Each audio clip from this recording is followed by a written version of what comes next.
Hey everyone, welcome to TMI, Too Much Information Live with Moondog. And we have a bunch of special guests today because I am back from SHOT Show. Pardon if I got a little bit of congestion, if it's coming through there. I got the SHOT Show crud that everybody tends to get when you're around 30,000 people and talking and breathing on each other. And also when you're flying back from an event like that, it's very common to pick up something. But so apparently I did on this trip, but hopefully I'm sounding a little more normal than I was earlier this week. So before we get started, though, I just wanted to plug our episode sponsors, and let's bring this up here. Our first and our longest sponsor is Aura.com, which is an online cybersecurity company that I use, and I encourage you all to try them out. They offer a whole suite of services, including credit monitoring, spam blockers, a VPN service, which protects you when you are online. And also, they offer a great service, which I really like, which is the data broker removal service. And that they remove you from all of these lists that of our, if you didn't know, our personal information gets bought and sold every day by companies. And this is a real thing. Apparently it's perfectly legal. They can buy and sell our information to marketeers and to political organizations and to businesses and who knows who else. That includes our names, our physical addresses, phone numbers, and possibly partial social security numbers. A lot of information that we really don't want out there, or shared by people that we don't know. So you can actually get yourself removed from these data broker lists, but you have to do it through a formal process. There are hundreds of these companies out there. If you use Aura and you sign up for the data broker, it's just a push of a button, and they will formally request from each of these companies to have your information expunged removed from their lists. And you can make use of this for free, because I'm offering you a free 14-day free trial using my code r.com/moondog. And absolutely, you can use this and all of their services for 14 days. And, you have no risk. And so try them out. Let me know how they work for you. And our second sponsor is Mad Hat Jerky. And if you use my code Moondog, you get 15% off. They are great. I will show you. This is the gentleman himself, Matt, who I got a chance to meet at SHOT Show. Actually, I will be showing you a little bit of footage of that. He is a young man, 19 now, but when he started this business, he was 11, if you can believe that. He won a competition with his beef jerky that he created, and it's just really tasty stuff.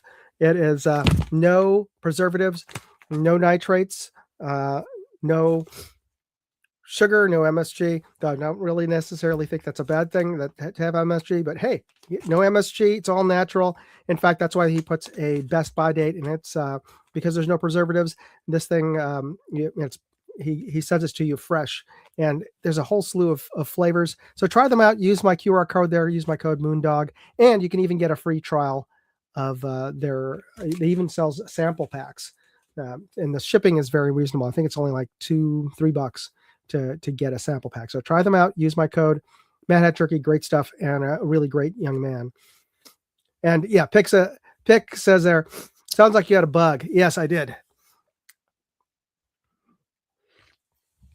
Excuse me. Yeah, definitely got a bug while I was out there. All right, so I'm going to be giving away a prize. Today's prize is going to be a double opportunity to win. Here's the clue. If you know this brand by their logo, what I want you to do is put a hashtag and put it in a comment with a hashtag symbol, put it in the comment on the side chat, and the software will automatically pick you for our drawing at the end of the show. But here's another thing. If you know this brand, you could also, I'll give you a prize of a patch and another patch if you send me an email. The first email that I get with the correct answer, just put the hashtag answer in the subject line and put in your mail to address. The first one I get by email, and let me post up the code or the address. If I can find the QR code to bring up here. Hold on. I'm trying to be really slick and put the QR code, but of course, there we go. There's a QR code. You send it to me at Moondog Industries. Send it to me at contest@moondogindustries.com. And the first one I get today will get these patches straight away. But of course, if you weren't the first one, don't worry. You'll be entered into the drawing at the end of the show. So, are we eligible? Okay, so I get the slide. We have one of our guests. Yes, you are eligible, and so that I'll allow that. But I'm sure you probably got one of these patches while you're there. So anyway, moving on. So let's get into the new videos that posted up this week. This one is I posted up a video review of the new OSITE XR, and this is their enclosed emitter red dot. It's a multi-enclosed emitter, multi-reticle. Not only does it have a circle and a dot, but it has two different sizes of dot, 2 and 6 MOA. So for those of you who like 2 or 6, or perhaps you have two different uses of it, because the 2s are nice and small, but it's a little harder to pick out, especially in rapid fire. 6 generally is better, but let's say if you go into a pistol competition or whatever, and you want a smaller dot for precise shooting, well, the 2 MOA dot is a nice to have that option that you can switch between the two. So let's take a look at a little snippet of that from that video. XR, a rechargeable enclosed emitter micro reflex sight that lets you change the reticle and change your dot size. And here's an interesting little new feature as well, rear sights. You don't see them, do you? Well, if you have a low enough, or if you have your slide has high enough sights, well, and this is pretty a low base, you just press this button here and check this out. Pops up rear sights.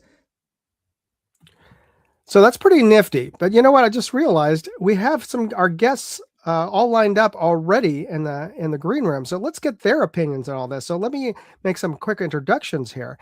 Starting off with my co-producer at NYC Airsoft. Let me add in Ian. Ian, how are you, buddy? I'm feeling great. Great. I didn't get the bug. Yeah, that's good on you, especially surprising since you have a school-aged child. So oftentimes, I'm pretty sure I got this from one of my kids' friends, but also from the cold weather back east. Ian was one of my crew members who was with me at SHOT Show this week, and trudged through and helped me get all of this great footage and all these great interviews. So, Ian, let me introduce the other folks into to the show. Of course, I'd like to also introduce one of my other partners in crime in NYC Airsoft, who is also Nick. You're muted. There we go. I got it. I was watching. Okay, no worries.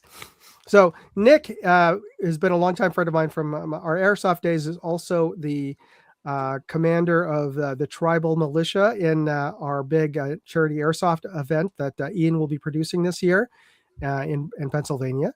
He's also if I'm correct, you're the vice president of the Central New Jersey Firearms Coalition of New Jersey Firearm Owners. I was representing them as a 501c3 charity org that is a pro Second Amendment education and awareness and activism organization. So I was there representing them, as well as this 2A Media Slav Guns, and that's one of the other guests, right? I'm going to segue in for you. Perfect. Like that. So I'd like to bring up to the stage next Max of Slav Guns, the Slav Guns channel, a great channel, and Max, a friend of Nick's, and also shall I say, a mentor of mine in terms of getting into the gun tuber world.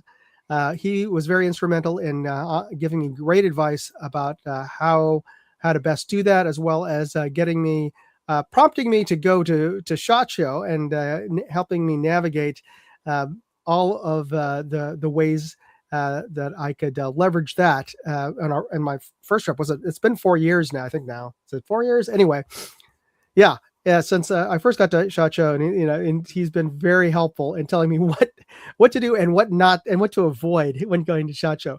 Unfortunately, I wasn't able to avoid getting sick. Nope. How you doing? How you doing, Max? Not too bad. Digging out, so I'm like, I have heaters everywhere, so like it's completely abnormal. So we're from Pennsylvania.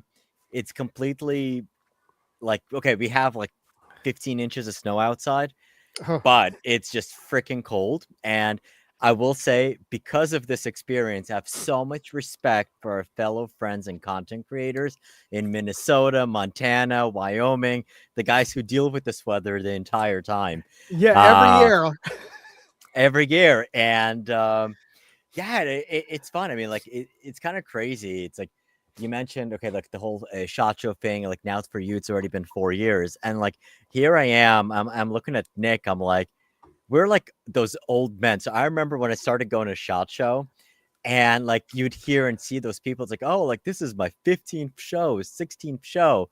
And I was just doing the math. So right to the right side of me, I have all collection of my old badges.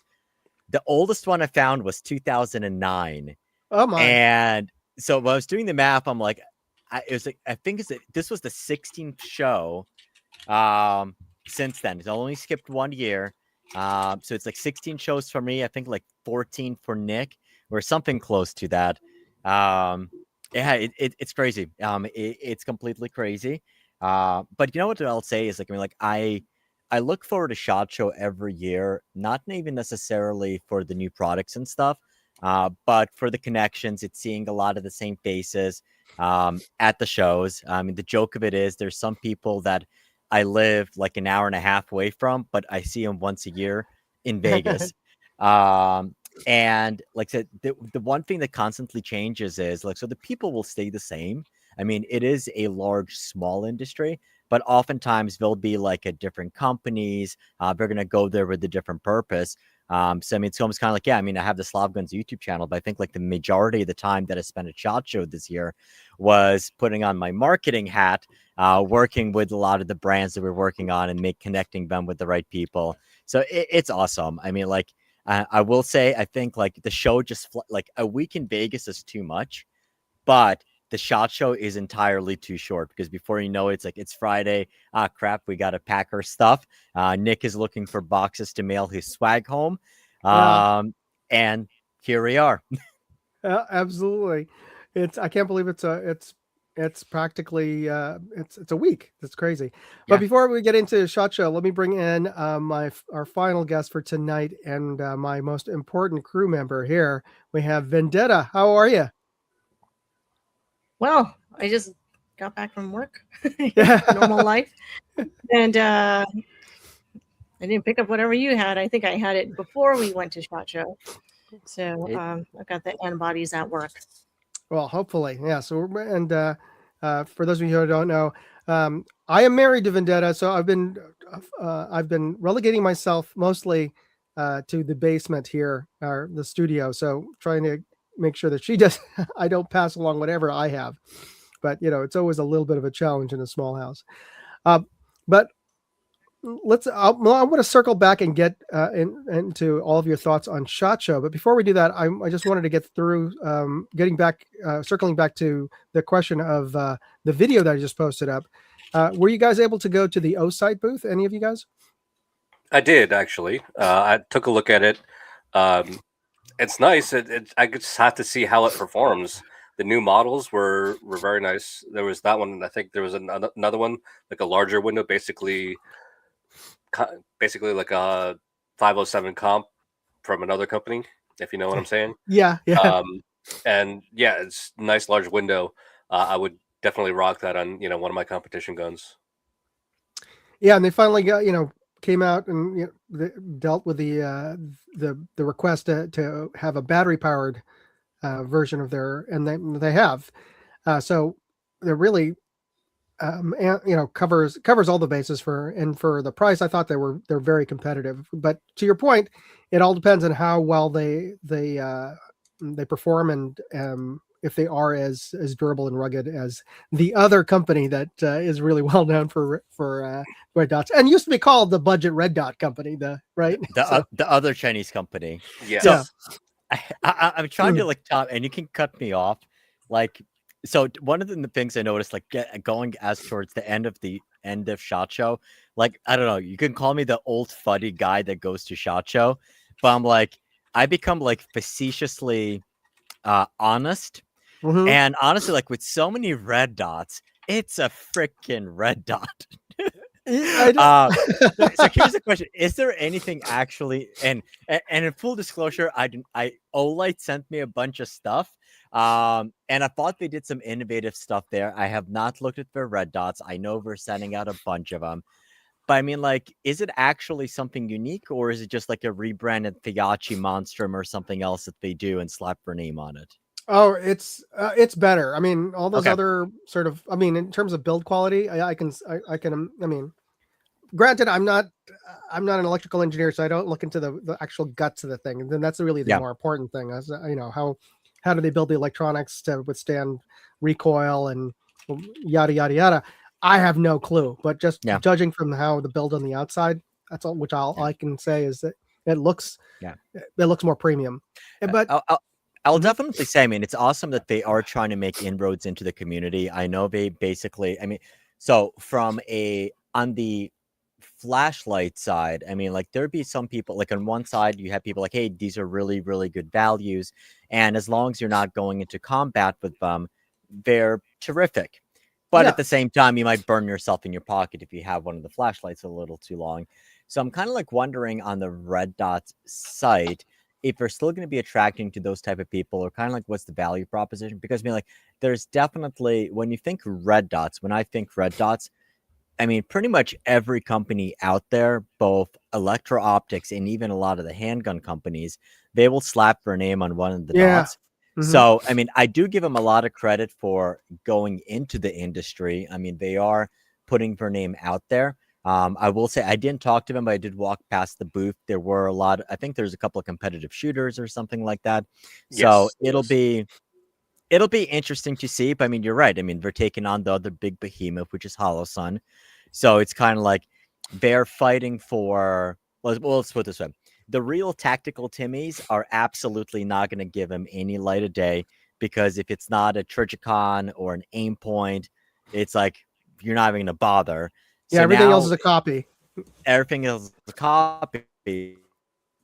So kind of like the way I see it is like it's in between a $20 Thiachi and a $100 Sig Romeo, or like even a Holosun, which is actually the exact. Well, Holosun OEMs some dots for other manufacturers. Yeah, that's so it'll be interesting to see. I mean, what I will say is that I've had conversations with other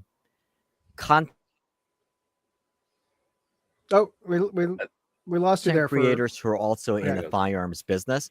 We're definitely. There's his country internet. No worries. Well, country internet. I'm sorry. It's okay. What I wanted to actually, you know why I'm trying to bring the slide back rather than the. There we go. Well, when hopefully Max's connection gets a little bit better. What'll be interesting is Max might want to try turning off the video for a little bit and letting it buffer a little bit, because if these brands actually. Okay. So I will say about the O-sights and being the one thing that they do differently is the thing that they got into is that they were primarily a rechargeable reflex sight, which was a big balking point for a lot of folks, because they're worried that of any rechargeable, what if it dies, and I don't have I can't recharge it really quick. I can't just swap out a new battery, as if putting a new battery red dot was a quick thing you could do. I mean, you have to find a small enough little screwdriver and everything else with most trays anyway. But I don't want to be I'm not an OSITE fanboy, but I would have two answers to that. One is that because of their rechargeable magnetic cover, you've got essentially at best over 20,000 or over 200,000 hours. Yeah, over 200,000 hours of runtime, which is over 10 years. It's like more than 20 years theoretically from the cover. And the other point I wanted to make was that they have probably the most robust way of showing how much of a charge, the most visual way to show how much of a charge is actually in the battery, where you can't do that with any coin battery. The coin battery powered red dots that I am aware of will blink when it gets very dangerously low in terms of the charge, and that sort of gives you the clue that you need to swap out. So okay, we're going to bring Max back in. Hopefully his connection's a little bit better. Max, all right, say something because you were dropping in and out. Oh no, still kind of electronic-y. There we go. Okay.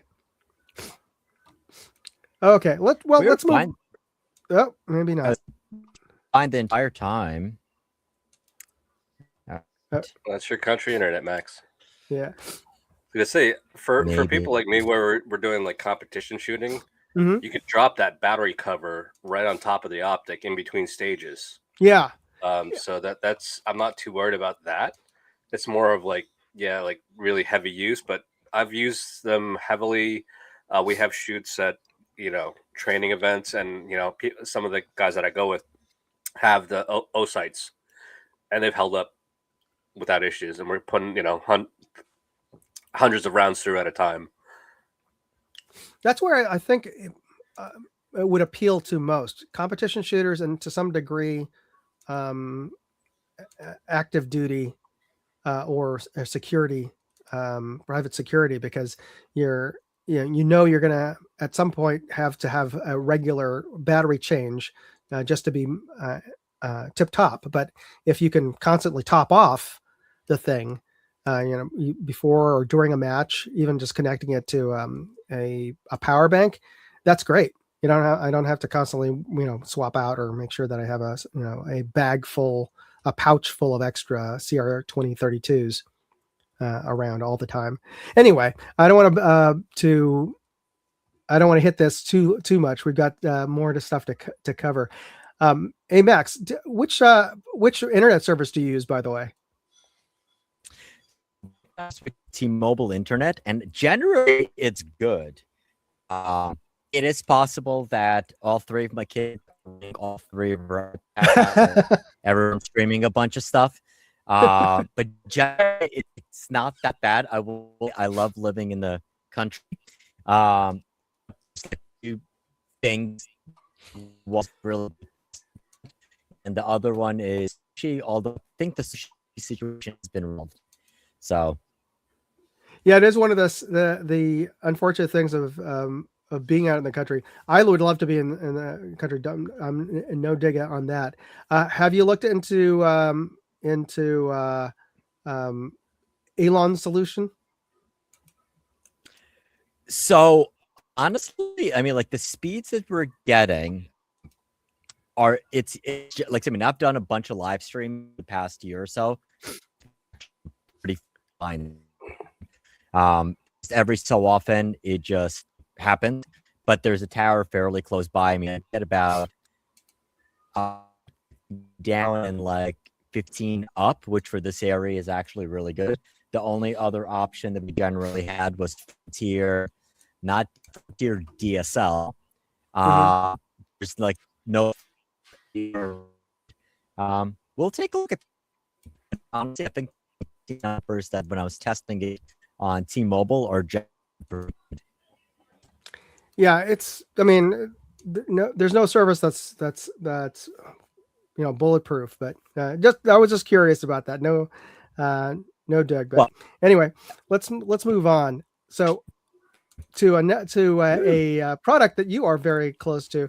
This is Sunway Photo's inverted leg tripod that actually Max got me connected with, and got Sunway Photo to send me a sample of.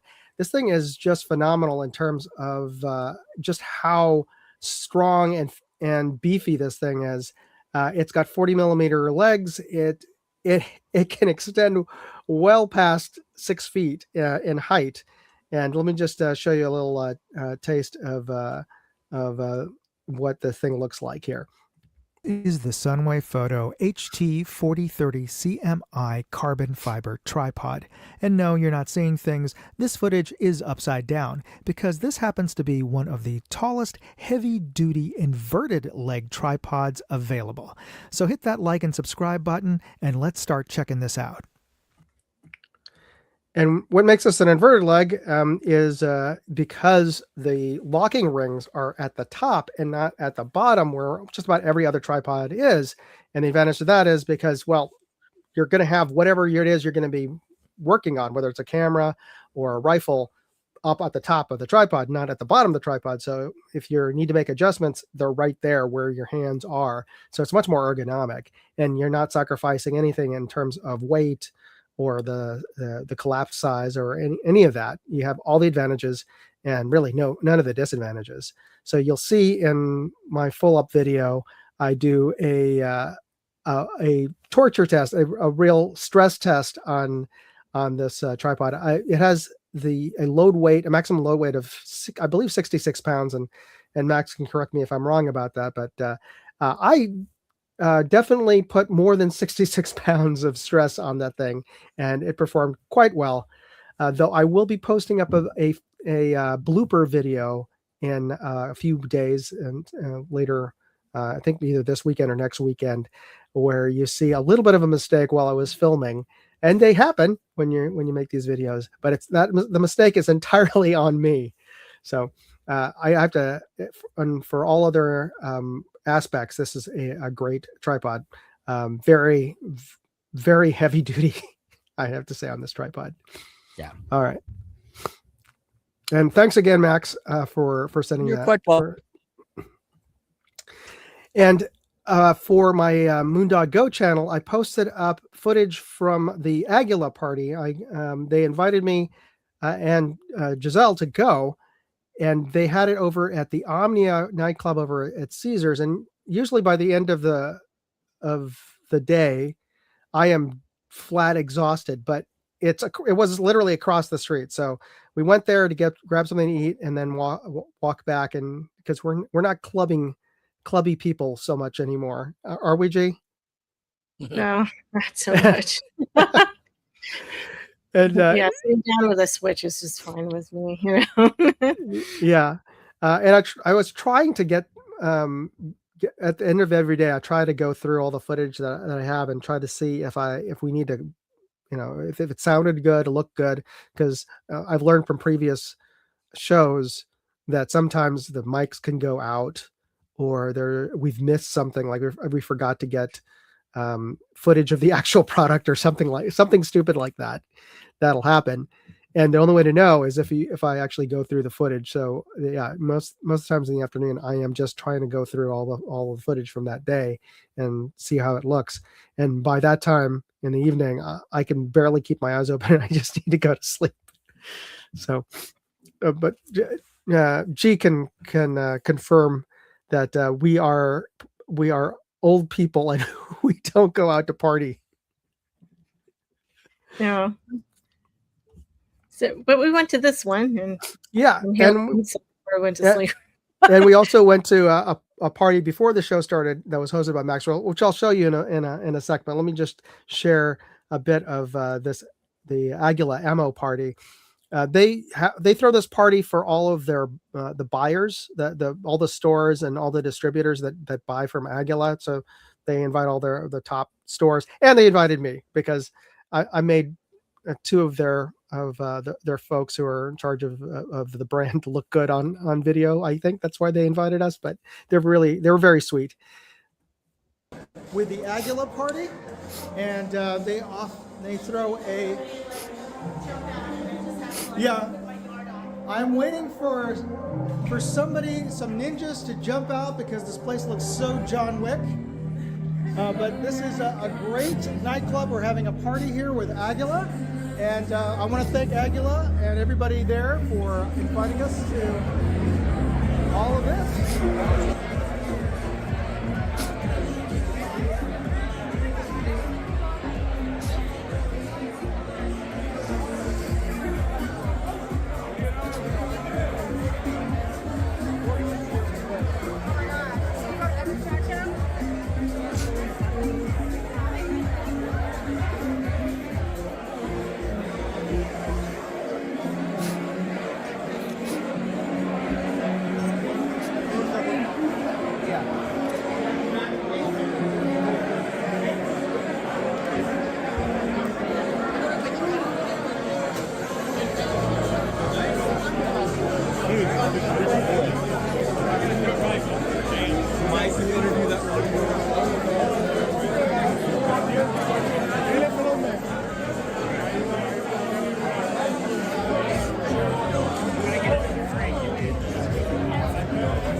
So, it was over at the Omnia nightclub over at Caesars, which is their big nightclub there. And it's always fun to see one of those places. It did look very much like, it's a high end nightclub kind of set, but it was always kind of strange to see mostly middle aged guys, not dressed for clubbing necessarily in the place.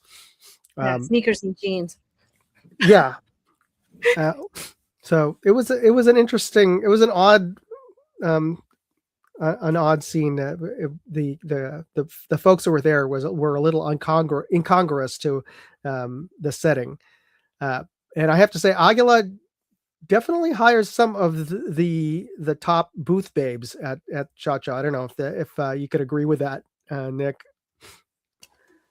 There were some of the nicer ones from what I saw. There was definitely some around that were there at other shows and parties afterwards. Yeah, yeah. Well, it seems like most of the booths don't necessarily hire booth candy. Yeah, booth candy, booth babes is what the other term for them. But Aguila definitely goes all in on that. So anyway, hopefully, let's see. Tim says, I don't like the word old. Seasoned is better. And I believe this has to do with the tripod question, though. For a second there, I thought it had to do with the club, because they only rented one of the lower lounges of the club. Apparently, the main club room is famous for having a giant chandelier, which I did not see inside of that room. It's supposed to be a multi-level club room, so we were only in like one of the lounge sections of the overall main club, if you could believe that. So anyway, so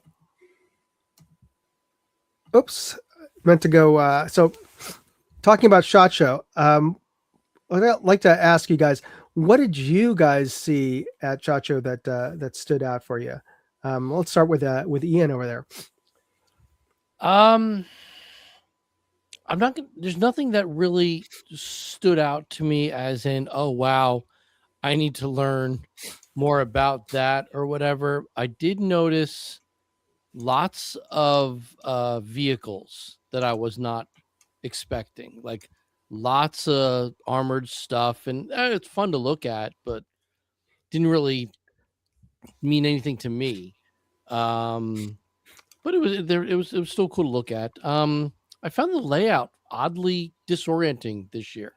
Like last year, I got my bearings real easily, and this year I could not figure out which was up or down. It was really strange. But no, I liked everything we saw. I liked everyone we talked to. Getting around was a bit easier. It didn't, except for Wednesday. It was incredibly crowded. It wasn't so hard to really move around. We could kind of get in and get out, talk to anybody we wanted to. But yeah, I didn't see anything that really stood out. I did find funny though, some of the manufacturers were advertising. G was with me a couple times.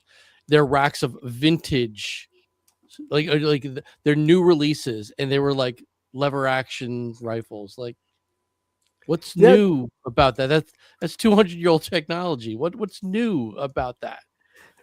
So I think it was a trend like the last couple of years. I think mostly sparked by that the TV show Yellowstone, and everybody wanted to get a lever action gun, and there were only a few manufacturers, but some of the manufacturers saw an opportunity to come out with new classic. There was some cool stuff. Nothing I wasn't not expecting.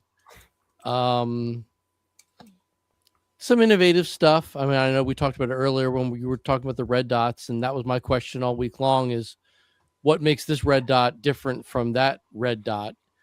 But it was fun. I enjoyed it. I didn't see anything new. Yeah, you could almost you couldn't throw a Geisley badge holder without hitting a red dot. Yeah, I mean, some of the ones I did see with some innovations, like easier to replace batteries, a little bit of a different design, a little more squared off, a little bit bigger viewing window, but nothing that isn't okay. Yeah, all right, I get it. Yeah. Speaking of Geisley, yeah, there you go. Was that a giveaway from this year? Yeah, I got it this year. It was one of like these fuzzy hats or whatever. It came in very handy. Oh yeah, especially for folks coming back from this trip with that blizzard. So yeah, that's very fortunate. Lever actions have been a thing in the past couple years at SHOT Show. They became because Ruger obtained Marlin. Yeah. And then with I think it was Jurassic World Evolution or whatever, one of the more recent movies, Chris Pratt's character was using, the Marlin lever action. And it was a tacticalized one. Right. And they even had it in the, advertisement for it, like it was for T-Rex or whatever, Yeah, rated for T-Rex. Yeah. So it's more trend than innovation. It's a little bit trend, a little bit of innovation, because they started doing like 9mm lever actions and some more tactical ones. But otherwise, it's not too much on there. Side load gates, stuff like that for innovation, really. And and extra rails to put accessories. Yeah. So, Max, hopefully we can hear you better this time. Yep. What did you see at SHOT that stuck out for you? Suppressors, that's it. And more. That's probably the second most common thing aside from red dots is everybody. There was like a suppressor booth every other aisle.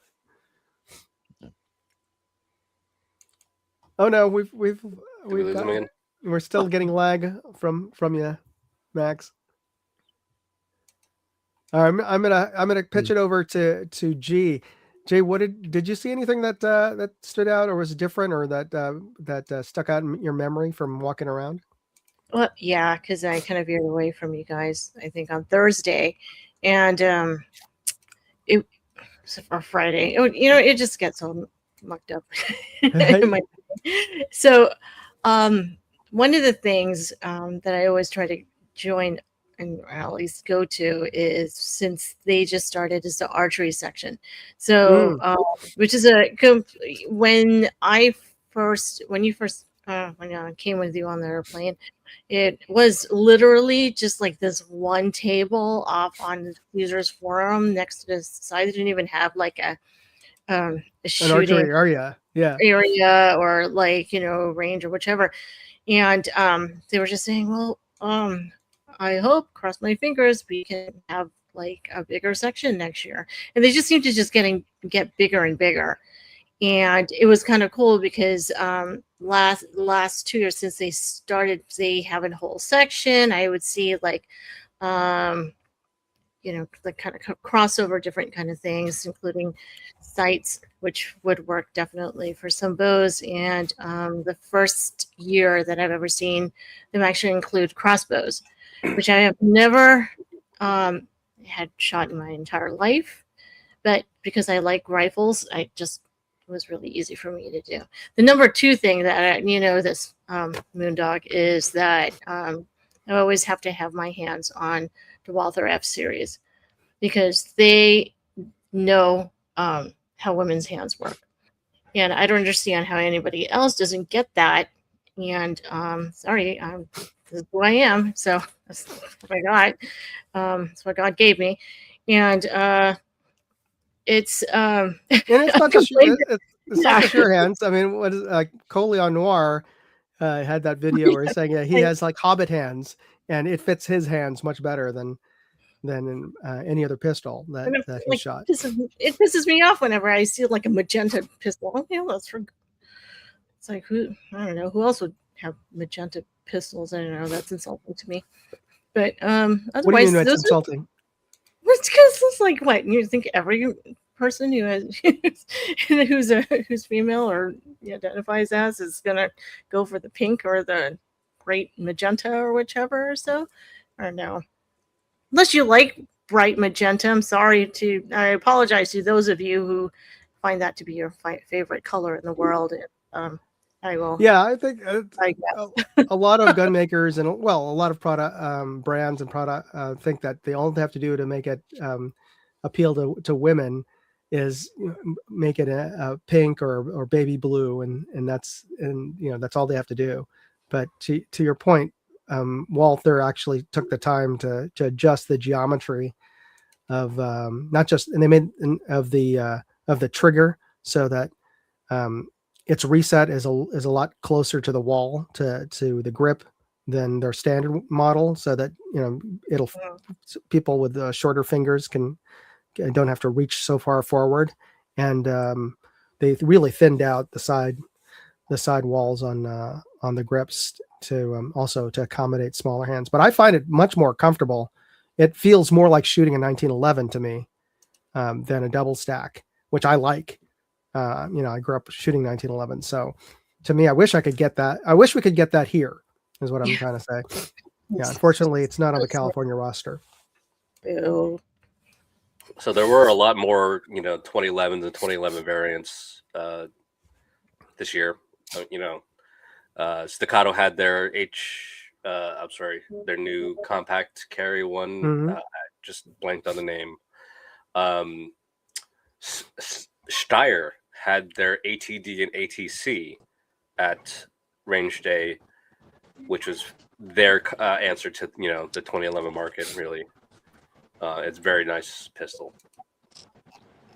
And PSA showed off their their newest prototype, or at least pre-production model. Hopefully they'll finally roll out with it, and I think they said Q2 this year, but you never know with PSA whether or not that actually will see the light of day in a given year. But it looked pretty close to being a production model, but we'll see. Yeah, it's the Saber 11 was very nice. It was obviously pre-production. I'm very, I'm pretty 2011 centric. Yeah. Recent, pickups and everything, and what I've been using. But like the 2011 community, I was looking at it as like, there's gaps here and this. I'm like, listen, it's pre-production. They will hammer this out, and at the price point, it's looking to be a competitor with, say like the Alpha Foxtrot Romulus and the Prodigy, Springfield Prodigy, and even on a little bit higher side, the Kimber 2K11 in that price range, which is good. Yeah, what is that? How much is the Prodigy? Prodigy is, I think, about 1,800-ish, maybe a little bit more, depending on the model. The Kimber 2K11, the base model's around 18. Yeah.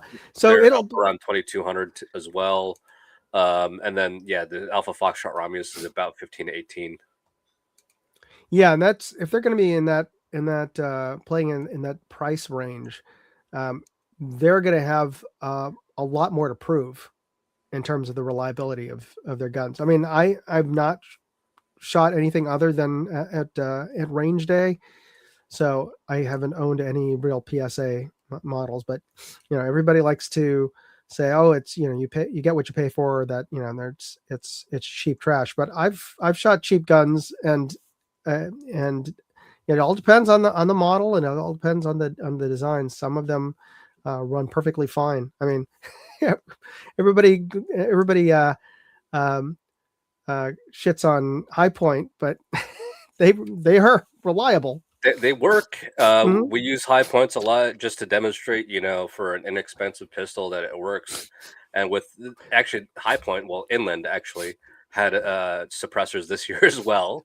Like everybody and their mother had a suppressor out there. It was what I was saying, and it was true. But they have a couple different models, and the nice thing about High Points is because they're direct blowback and they have such a high frame and sights, you don't need suppressor height sights to run a suppressor. That's an interesting point. I hadn't even thought of that. Yeah. Yeah. So we looked at them directly, and it was you didn't need it at all.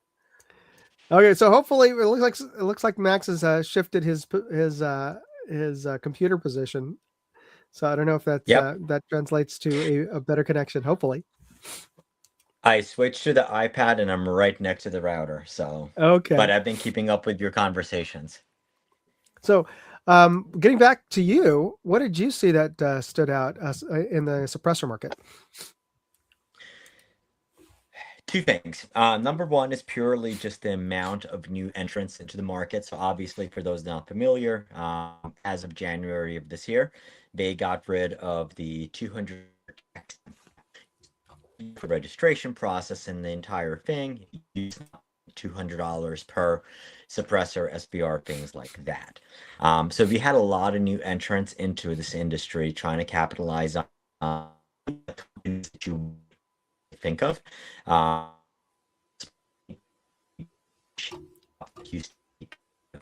Anything else like that is now making suppressors. On the other hand, I mean, the most one was so and the reloading people, they are now manufacturing the Sonic Core suppressors. Now, what I give them a lot of credit for is that they are pricing them attractively. So your 22 cans are going to be right around $179 retail, and your cans are going to be between $380, depending on the variant that you're going with. That is about half the price of what you typically think of. And in reality, suppressors should not cost much. On the flip side, there were other brands that try to push the design. So one company had a suppressor made completely out of carbon fiber, insert baffles for stainless steel. But they were like in an $1,800 price point, and the 22 can was right around $650. And the other okay, Max, it's not the router. internet. So the other one which is unique is a company that almost a set. So you're buying a kit that has 15 or 20 different baffle combinations, and you can stack them whichever you want. I think he said there's like a total of 1 million different combinations. Good Lord. And it's kind of, but once again, they're priced around like $1,800 for the kit. So like, man, I don't know if cool.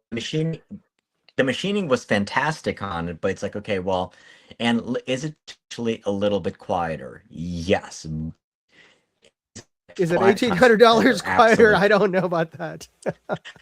But here's the thing, though. I mean, it's interesting thought. I mean, like Nick kind of brought up the whole competitive shooting circle, and now your general gunner for them money.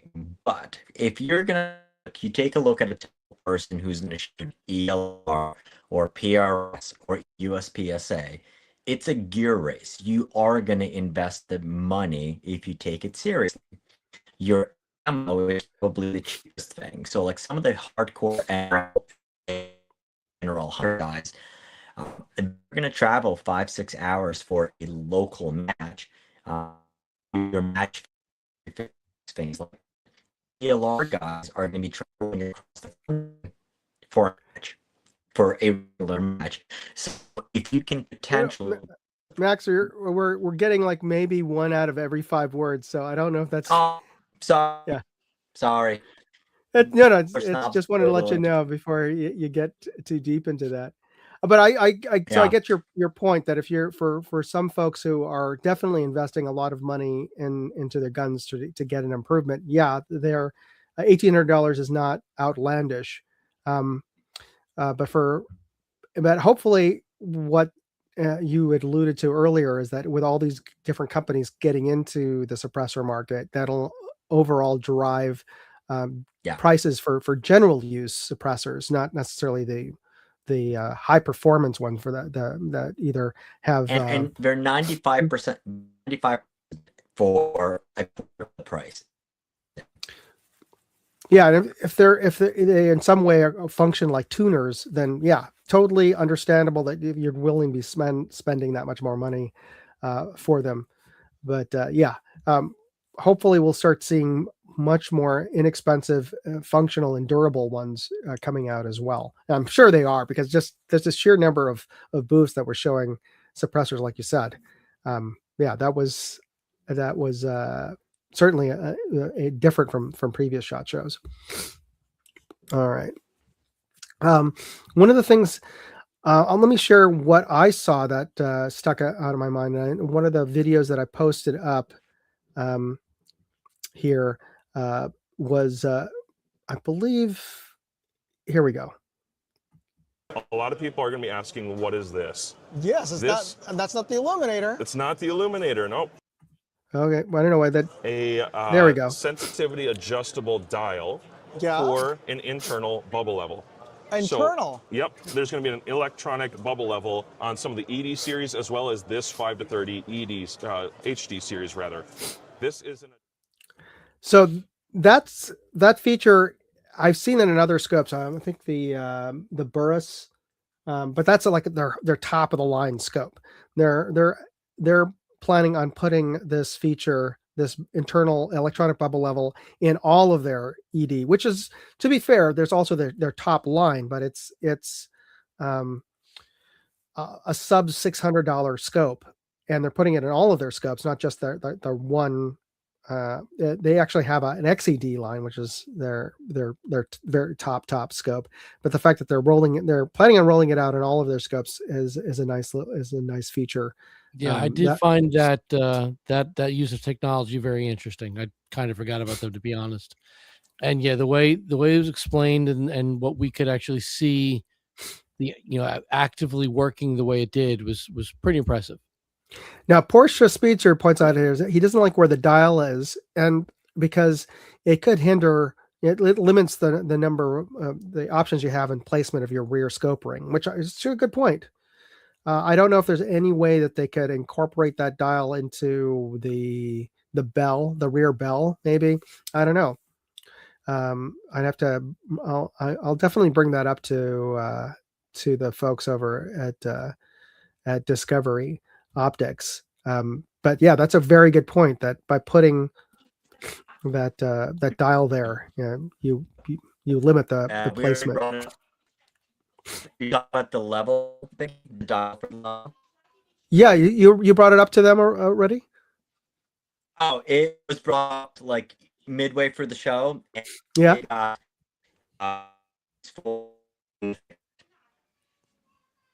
Okay, I didn't catch. Did you catch anybody else? Oh, sorry. So what I was saying, we brought it up to them during the show, and they already showed a concept of how. Oh, okay, that's cool. I'm glad that I'm glad that you brought it up, and I'm glad that they thought that one through. Or it came up with a solution. Yeah, Andrew and I discussed them, and basically one of my brutally honest type of moment. Actually took the scope and put it on a gun to show them, hey, this is actually the issue when you're trying to run bolt action. Finally understood it, and so they came out with some and but it creates other issues. So we're going to look at integrating like a better solution to that. So it is cool, and I showed them a couple of ways to kind of go around it. So we'll see. Yeah, that's amazing that we can that sort of like real time influence that being at SHOT Show can have when you're there in person with other people in the industry. The feedback that you can get and the kind of impact that you can have, I think that's just amazing. It's a great story as well.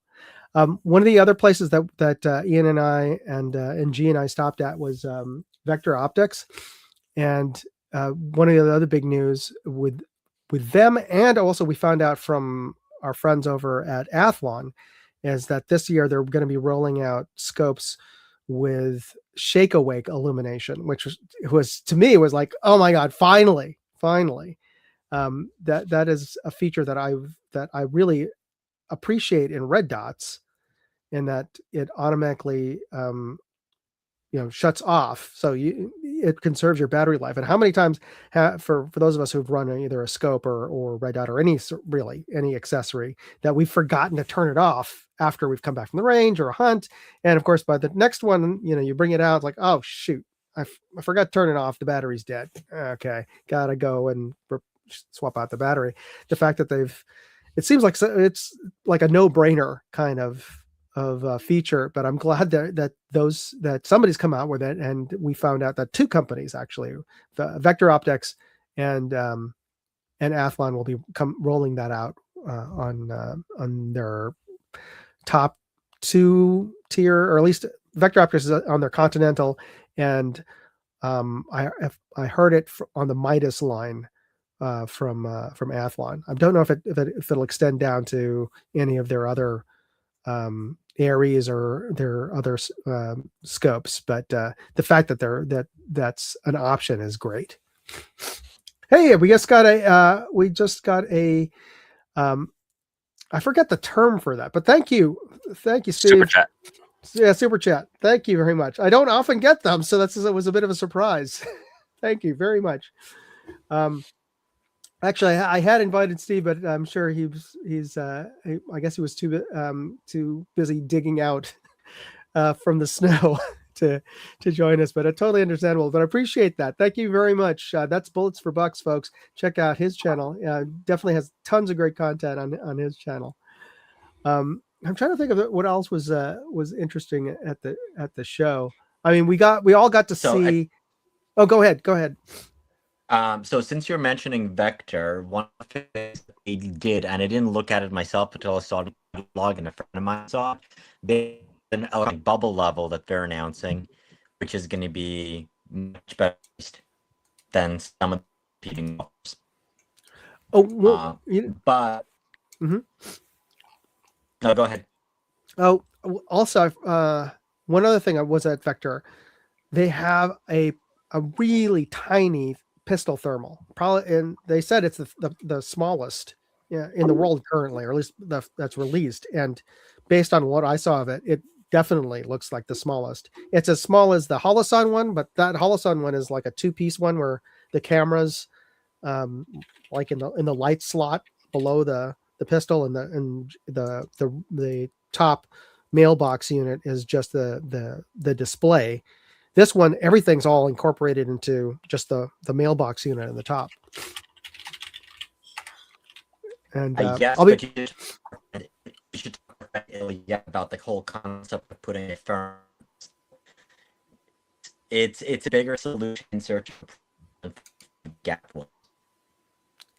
I didn't quite catch that, Max. I think he was talking about what Ilya Dark Lord of Optics says about thermal on pistols. It's kind of a solution in search of a problem. It's hard to see. You're looking at a camera. It's not, quick. Plus, it's not quick, and because you're displaying that, you're lighting up your face. So if you're in terms of night discipline or light discipline, it's certainly detrimental to keeping your position concealed. But it's certainly an interesting optic. Yeah. And because all the companies are finding binos with ballistics in them.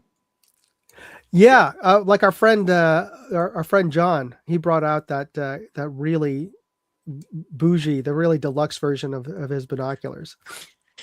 That's one of the cheapest. Bougie. Well, it's not. It's certainly not cheap. At well, I think he was saying it's the MSRP is going to be. Is it the cheapest one? Yeah. So you have is four. Apex is 3. Between 20. Okay, and I forgot what's the loophole. How much is the loophole one, which I was a little disappointed with, but in terms of the range on that. So I'm wrong, but it's still not cheap in terms of for the average folk who aren't willing to put down like $2,000 for a pair of binoculars, and would be happy to pull out their handheld laser rangefinder. The loophole is about 4 also. Oh, okay, so I'm absolutely off on my thinking that the loophole was about the same price, but yeah, it is. So I'm wrong. Sorry, John. You have a great deal there. That's definitely a great value. Oh, speaking of that, I was saving this till you got Max till you got back on, but I wanted to share the video from the dinner that John hosted from Track that you put together. So let me just share that with everybody before we get to close things up. I remember seeing it. I thought it was so there's Dark Lord of Optics right there, and there's John of Tracked Optics. There's Max. I'll call him out in a second. That's Matt from Mad Hat Turkey. There we go, Max, and there's Steven who is in the chat. There's me in the back. Yeah, and there's also.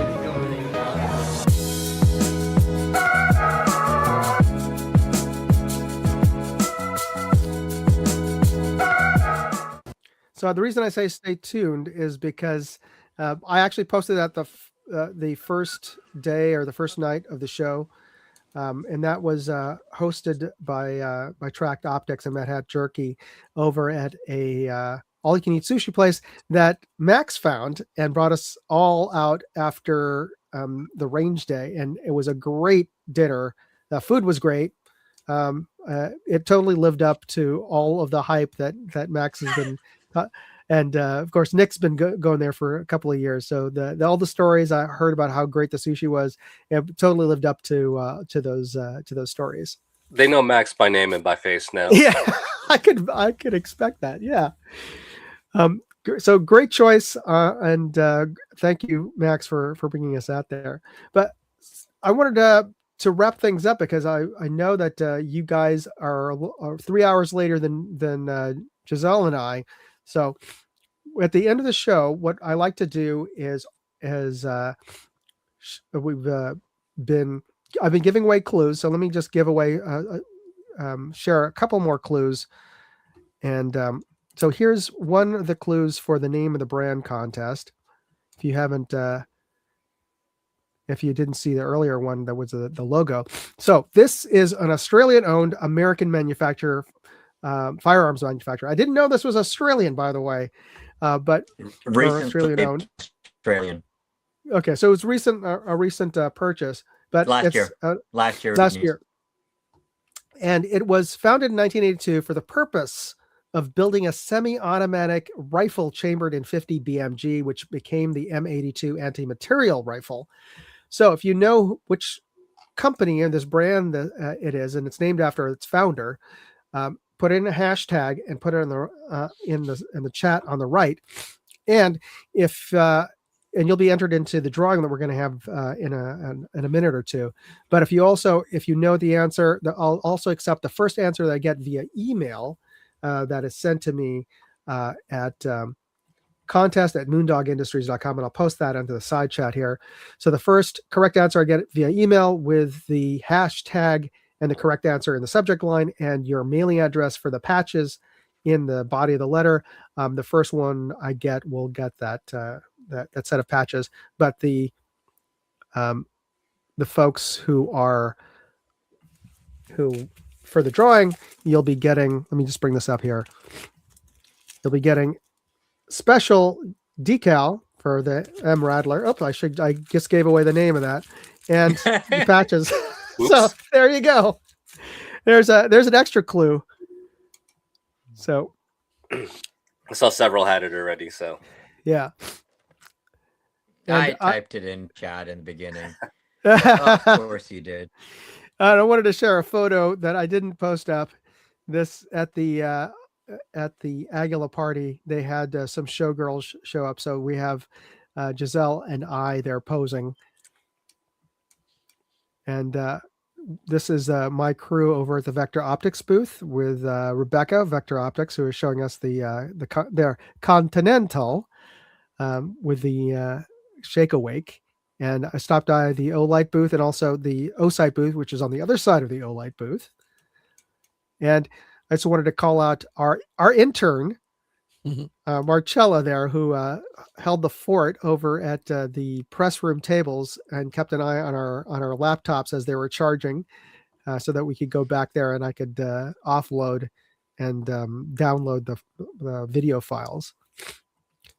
And I also took the crew, or actually the crew took us out. I was going to pay for dinner, but the crew paid for the hot pot that we had the last night of SHOT Show.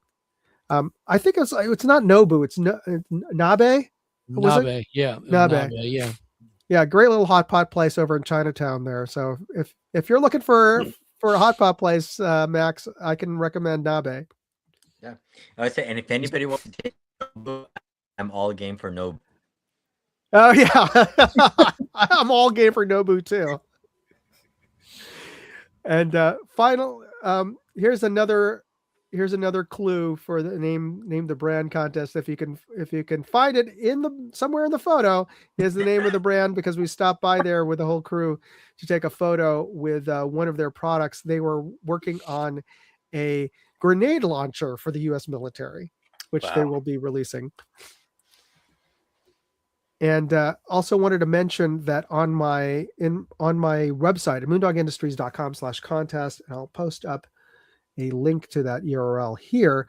It's the last couple of days, up until the end of this month, you have a chance to win an AccuVista LPVO or an Osight. An Osight, C. The Osight C. That has the one that has, as you can see there, has the side battery tray. So for those of you who still absolutely will not buy into a rechargeable, even if it can recharge your unit up to 5 times, which is 200,000 hours of runtime, you still want to have the battery tray, you can have your battery tray. There you go. So you have a chance to win one of those directly from Osight. They're letting me pick the winner on my live stream in about 2 weeks. So get your entries in. They're absolutely free. Use the links there to get to the entry form on my website. And of course, the final plug for the website is I'm having a fundraiser for my son's trip to DC, for their class trip to DC. I've got some of the previous products that I've reviewed, and they're there for sale. All you have to do is donate to the fundraiser the amount that I've valued on those items, which are 50%, at least half of what they are retail. And they're practically brand new. So if you want to donate to the fundraiser, I'll give you the items that I have up there on the yard sale. All right, so let's get into the final drawing here. And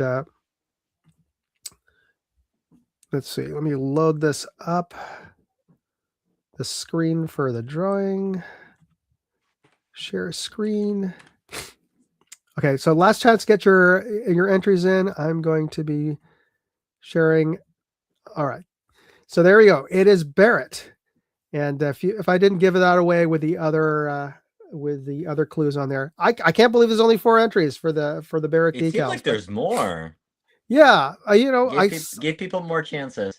Okay, I saw a couple of folks earlier on who put the wrong brand. So if you haven't corrected yourself, this is your last chance to make that correction now. All right, well, Well, maybe they just sent it by email, which I'll check after the end of the show anyway. So, all right, Max, since we can hear you, why don't you give us a quick countdown and I'll hit the draw button. 5, 4, 2, 1, go. All right.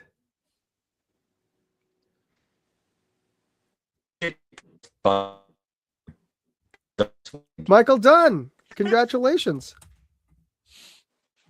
All right, so I think I have your address from a previous entry, but do me a favor, Michael, send me an email to contest@moondogindustries.com. Just a reminder, it also is a helpful reminder to me to get this into an envelope and send it over to you. But congratulations on winning the drawing. You'll get your decal and your patches in the mail. And I want to thank everybody else on the panel for joining me tonight.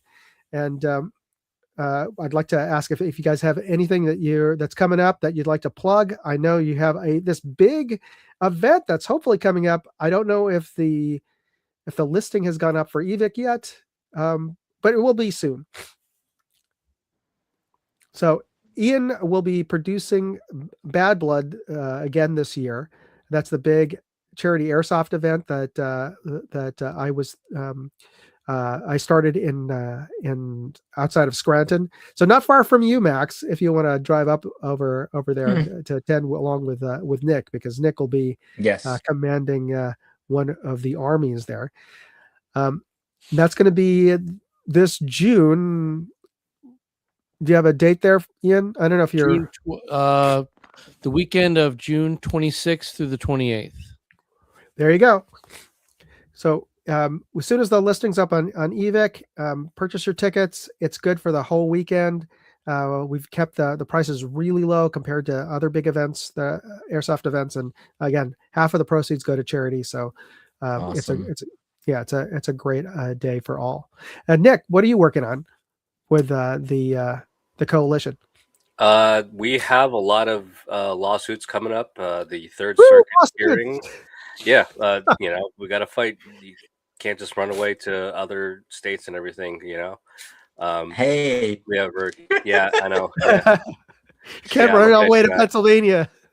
But yeah, I mean, we have a big Third Circuit hearing February 11th for the concealed carry killer bill that was here. That'll help us restore our rights to carry in sensitive locations.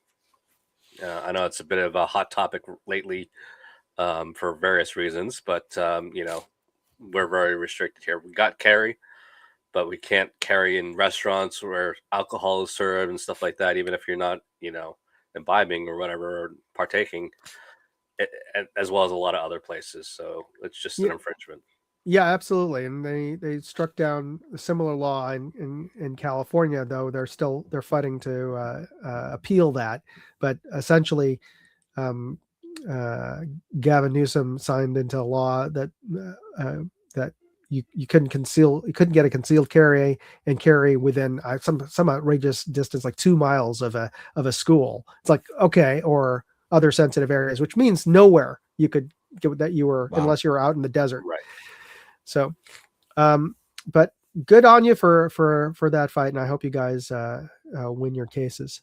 Max, hopefully we get your answer here. But what are you working on that you'd like to share with us? So we recorded a bunch of YouTube videos from SHOT Show, so a lot of those shorts are up, and then we'll be getting the rest of them up probably in the next week or so, and then we have some long content that will be done probably, I would say, within the next 2 weeks.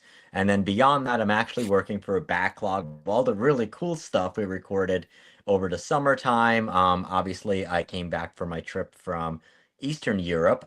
Amazing experience. And you must have a ton of content on that. Yeah. So there's some stuff that I could film, some stuff that I couldn't film. But basically, it was really cool. We went on a hunt in Siberia. I'll give you that hint, along with the Russian version of SHOT Show. So there's a lot of really cool stuff. A lot of really, really cool stuff, and even shot a match there, an NRL 22 type match there. I would say the biggest one for me was I kind of had this holy grail item, which was like I wanted to shoot one of these really cool iconic Soviet arms. I did, and it was a little bit anticlimactic, but I got a chance to do it. It wasn't a Dushka, was it? No, it was, let's put it this way. So you can get the civilian version of it here, which would be like the Tigers and the NDM 86. Nick knows. Okay, I know. Okay. All right. I'll wait for the video. I can't. It's a really cool. It's a really cool video game gun as well. And then it's kind of like, okay, well that was interesting. And then like I'm like, okay, available in the other tip is as close as you can get to the real thing in the United States right now, we're going for between $10,000 and $20,000. Moondog, think Sasha. Yeah. Okay. Nice. What does Sasha use all the time in his last games with us? The Dragunov. Yep. Yep. So I find like I really, really wanted one. It was for not picking them up when they were cheaper. Then we actually went out to shoot it. They're a dime a dozen. They actually considered one of the cheaper guns. So we went out, we shot it, I would say a little bit over 1,400 meters, just kind of to see. And cool experience, but then like you get an appreciation for the cool modern stuff as well. And I have a 50, so that's going to be put on channel pretty soon. Actually, it's a Barrett. We do have some content with that, although I will probably in the next couple of days be upgrading that American 50 to Canadian 50. Okay, interesting. We'll be looking for that. If you can, post up a link to the channel. Let me see if I can do that for you. But so just Slobguns /Slob. Right on. So, G, I don't know if you want to share anything that you're working on. You want to? G doesn't have her own channel, but she should. It's just going back to normal life, I suppose, and trying to. You don't want to hear all the kind of stuff I'm working on. Okay, I hear all the complaints about work at home anyway, so we won't rehash that. Thank you. All right, everyone. Thank you for joining me on this show and sharing your experience, your great experiences at SHOT Show. And it was so good to see all of you there. And I know I can't say that I don't think I'll have a chance to see you until next year, but it'll feel like when I see you again, it'll feel like it's that no time has gone past. All right, folks. Thanks everybody else on the side chat. Thanks for tuning in and for participating in the chats out there. Be sure to hit the like and subscribe button, and be sure to check out all of the content from our guests. Anyway, have a good night, folks. God bless. Moondog out. Hey, I'd like to know what you thought of this video. Leave me a comment or chat with me on Facebook, Twitter, TikTok, MeWe, Instagram, or Locals. And if you want to see all of my videos, go to moondogindustries.com.